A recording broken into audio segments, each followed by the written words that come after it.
We checked your bank account again this morning, and the number cinema looked almost exactly like it did last month. Same amount, give or take a little.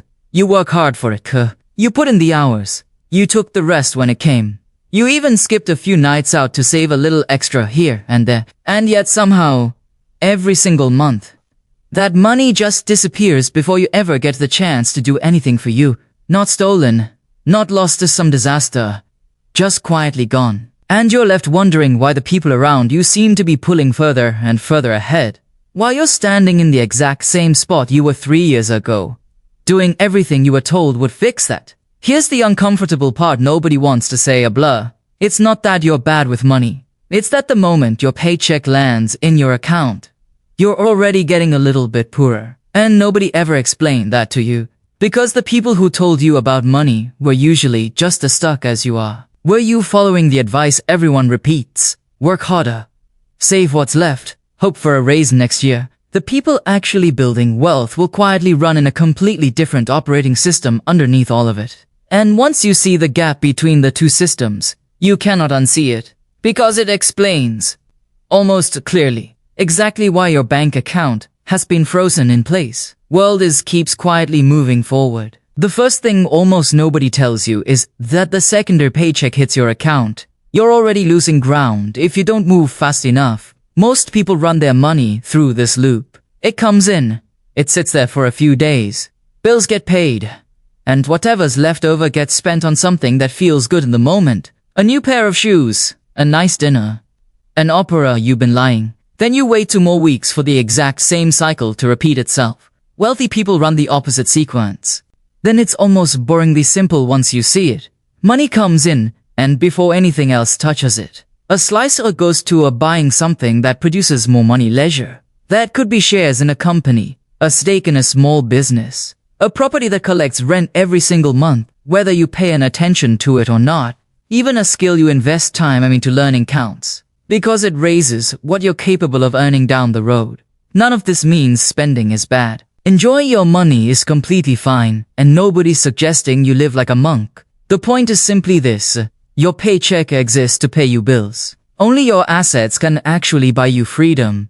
And if you never realized any piece of that paycheck toward building assets, you're running full speed on a treadmill that never once stops moving when age you. No matter how fast you run or how many extra shifts you pick up. The second thing that keeps people stuck for years, sometimes dead guys, is believing that a bigger paycheck automatically means more wealth. It doesn't. And this tricks are even people who are clearly making serious money.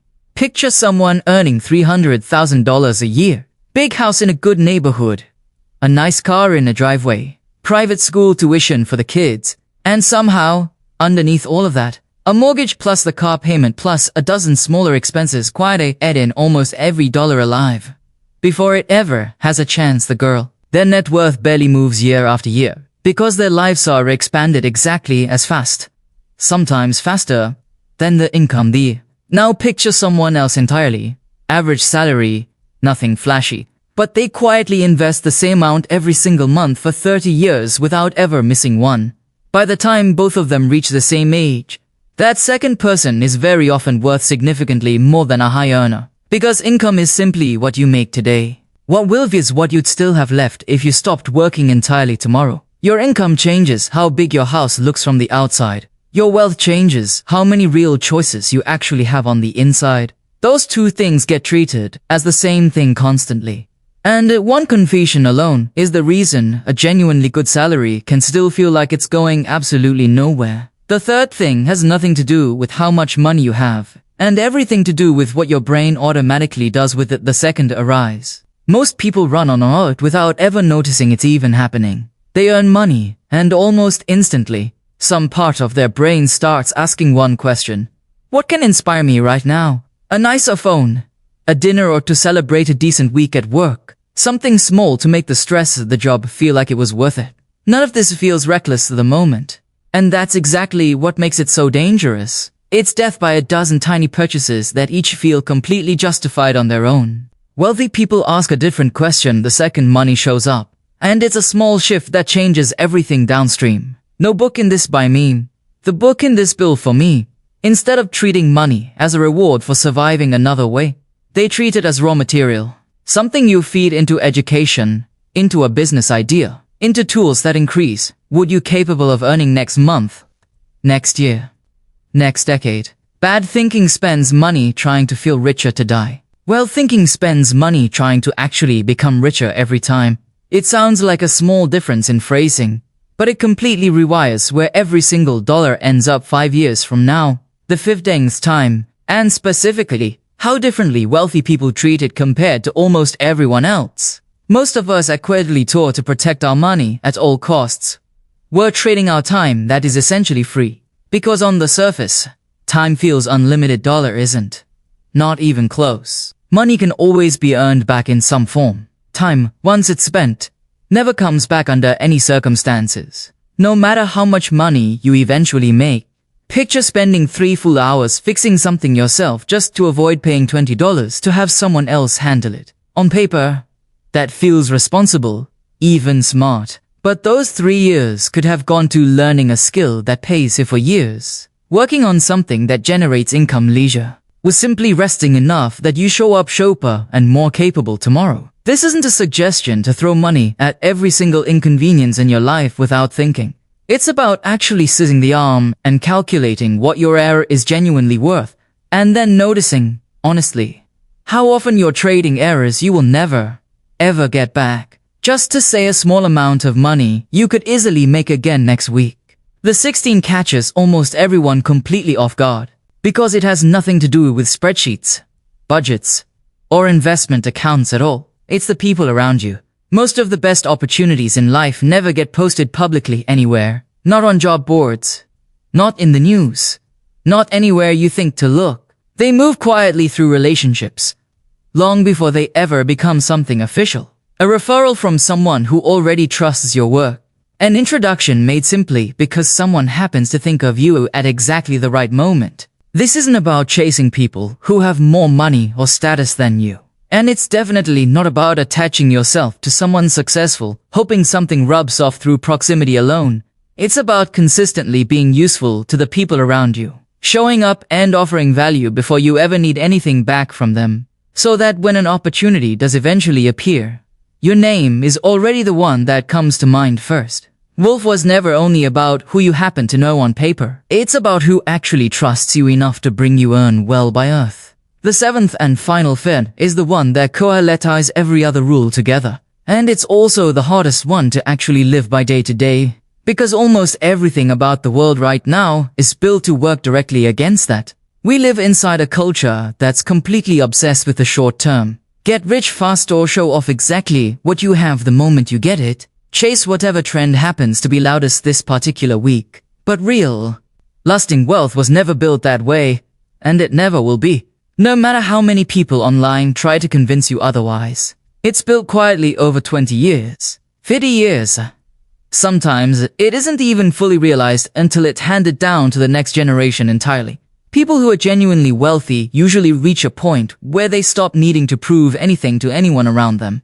What they're actually focused on, underneath all of that, is ownership, real freedom, and what eventually gets left behind long after they're gone. There's a real cost to pretending you have money you don't actually have. And there's something almost invisible about the actual process of getting it for real, because it really looks impressive or exciting while it's happening in real time. There's an 8th thing hiding underneath all of this that most people never think about until it's all ready to let, and that's inflation quietly eating away at money you thought was safe just sitting in a savings account. The number on the screen never changes. $10,000 still says $10,000 a year from now, 5 years from now, 10 years from now.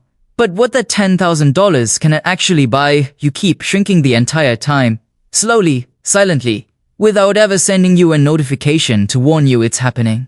That's the illusion most people fall for. The number feels stable, so it feels safe. And the feeling of safety is exactly what keeps people from ever moving. That money somewhere could actually grow. People who understand real wealth treat cash selling still is a slow, quiet loss, not a safe haven. Because money that isn't working is technically losing value every single year, whether you can see it happening in real time or not. There's a 9th thing too, and it's simpler than almost anyone expects it to be. Most people are waiting for permission to start. They tell themselves they'll start investing once they make more money. They'll start once the debt is paid off. They'll start once things finally settle down at work or at home. That day, the perfect day where everything lines up at once, never actually arrives, because there's always going to be another expense, another excuse, another completely legitimate reason to wait just a little longer. The people who actually end up building real wealth almost always start apps early, small, and more importantly, they start immediately, without waiting for ideal conditions. Not because $50 invested today changes their life overnight in any dramatic way, dollar doesn't, but because the habit itself, the simple act of starting before you feel ready, is the entire point. You're not trying to get rich off your first $50. You're training yourself to become the kind of person who doesn't wait around for a perfect moment that was never actually coming in the first place. Put all of this together and a pattern starts to emerge that most people never step back far enough to actually see. None of these rules work in isolation. Buying an asset means nothing if you're still licking money on things you don't remember buying. Leverage means nothing if you never protected the time it takes to build something in the first place. Networking means nothing if you're not actually bringing any value to the relationship. Each one on its own moves the needle a little. All of them running together at the same time is what actually starts to compound into something that looks, from the outside, like an overnight transformation, even though nothing of that happened overnight at all. So here's where all of this actually leaves you. None of it was ever about some secret chord that will be people get handed at birth while everyone else is left out. It's about a handful of genuinely simple rules that some people just happen to learn earlier in life than everyone else around them. Wealth was never really about earning the largest possible number on a paycheck. It's about quietly ending up with more real treasures than the people standing around you. And that starts the day, not with some dramatic, life-altering decision, but with something small and almost boring, buying your very first asset, even if it's tiny. Learning one skill that genuinely raises what you're worth to someone else. Protecting your time with the same seriousness you protect your money. Building relationships with people well before you ever actually need anything from them in return. Because wealth was never a single decision made once and forgotten. It's a long, quiet chain of small choices, repeated over and over for years without anyone watching. Until one day, the people around you look at exactly where you ended up, and simply cool a lot. Even though every single piece of it was designed quietly, one ordinary choice at a time, long before anyone else was paying attention.